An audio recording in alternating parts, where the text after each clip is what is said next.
वहीं केंद्रीय मंत्री और आरपीआई के राष्ट्रीय अध्यक्ष रामदास अठावले ने लखनऊ पहुंचकर मायावती को एक अनोखा न्योता दिया है। रामदास अठावले ने बसपा सुप्रीमो मायावती को आरपीआई ज्वाइन करने का न्योता दिया। मीडिया के माध्यम से न्योता देते हुए रामदास अठावले ने कहा कि पूरे देश में बाबा साहब की एक पार्टी होनी चाहिए। ऐसे में मायावती आरपीआई ज्वाइन कर लें और राष्ट्रीय अध्यक्ष बन जाएं। मैं उनके नेतृत्व में काम करने के लिए तैयार हूं।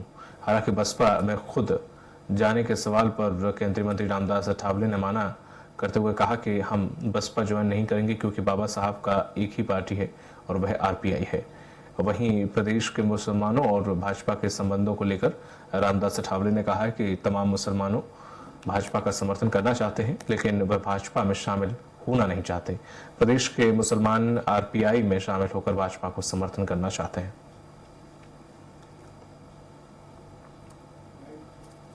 मेरे साथ बात करने के लिए केंद्रीय मंत्री रामदास अठावले जी हैं। सर, मायावती जी को एक आमंत्रण अभी दिया है, मायावती जी को आपने एक आमंत्रण दिया है, क्या आमंत्रण है आपका? मेरा आमंत्रण ये है कि सारे देश भर में दलित की यूनिटी अगर हो जाती है तो दलितों के भलाई के लिए, दलितों के विकास के लिए, दलितों को सामाजिक, आर्थिक, शैक्षणिक न्याय देने के लिए उसका अच्छा उपयोग हो सकता है। तो बाबा साहब अम्बेडकर जी की पार्टी अगर हमें चलानी है तो बाबा साहब की party Republican party of India है।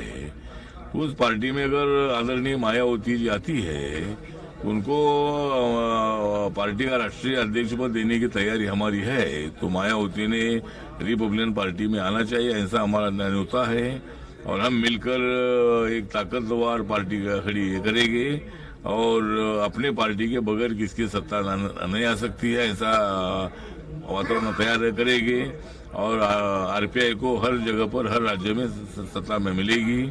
उसके लिए अगर मायावती, आदरणीय मायावती और मैं अगर एक साथ आता हूं और भी कोई दलित नेता हमारे साथ आते हैं और एक ही पार्टी हम आगे चलाते हैं तो एक बड़ी ताकत हमारी खड़ी हो सकती है। इसलिए मायावती को आरपीआई में आने का मेरा न्योता है। आपको अगर मायावती जी भी सेम आमंत्रण देती हैं कि आप बीएसपी ज्वाइन कर लें तो क्या आपका स्वीकार करेंगे? नहीं, मैं बीएसपी ज्वाइन इसलिए नहीं करूंगा कि मैं बाबा साहब की पार्टी चला रहा हूँ। मायावती बाबा साहब का नाम लेती है, वो भी बाबा साहब के नाम पर पार्टी चला रही है, लेकिन बाबा साहब की असली पार्टी जो है, असली पार्टी मायावती की जो असली पार्टी अपनी आरपीआई है, रिपब्लिकन पार्टी ऑफ इंडिया है। अच्छा, एक और सवाल, उत्तर प्रदेश में कितनी सीटों पे आप तैयारी कर रहे हैं? क्या एनडीए से कितनी सीट चाहते हैं उत्तर प्रदेश में चुनाव लड़ने के लिए? एक तो उत्तर प्रदेश में हम चाहते हैं कि अगर रिपब्लिकन पार्टी को बीजेपी अपने साथ लेती है, अभी तो एनडीए में है ही और इंडिया लेवल पर, लेकिन उत्तर प्रदेश में अगर एनडीए के साथ जिस तरह अनुप्रिया पटेल जी है, राजभर जी है और भी कोई पार्टी उनके साथ है, उसी तरह आरपीआई को साथ दिया जाता है। अभी एक मुसलमानों के वोट को लेकर के आप एक स्ट्रेटेजी प्लान बताया कि किस तरीके से मुसलमान भारतीय जनता पार्टी को वोट करेगा, लेकिन वो बीजेपी में नहीं जाना चाहता है, ये क्या प्लान क्या है? नहीं, प्लान मतलब डायरेक्ट बीजेपी में नहीं जाना चाहता है, मतलब कई मुस्लिम बीजेपी में भी है, लेकिन बहुतांश जो मुस्लिम्स है वो डायरेक्ट बीजेपी में नहीं जाना चाहते हैं, लेकिन आरपीआई में आना चाहते हैं।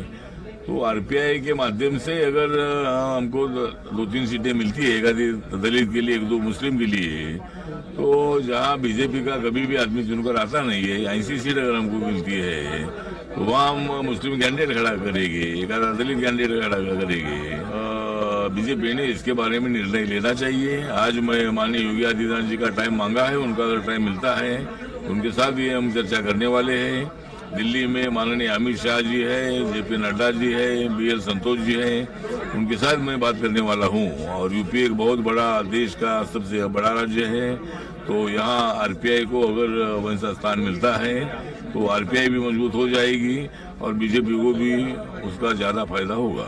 बहुत शुक्रिया बात करने के लिए। आप थे हमारे साथ केंद्रीय मंत्री रामदास अठावले जी साफ तौर पे कह रहे थे कि अगर उत्तर प्रदेश में हमारी पार्टी को एनडीए कुछ सीटें देती है तो तमाम ऐसे मुस्लिम वोटर्स हैं जो बीजेपी को सीधे तौर पे वोट नहीं करना चाहते हैं लेकिन उनको समर्थन करना चाहते हैं, वो आरपीआई के माध्यम से वो समर्थन करेंगे। कैमरामैन मुस्तफा अहमद के साथ घनश्याम चौरसिया, स्वराज एक्सप्रेस, लखनऊ।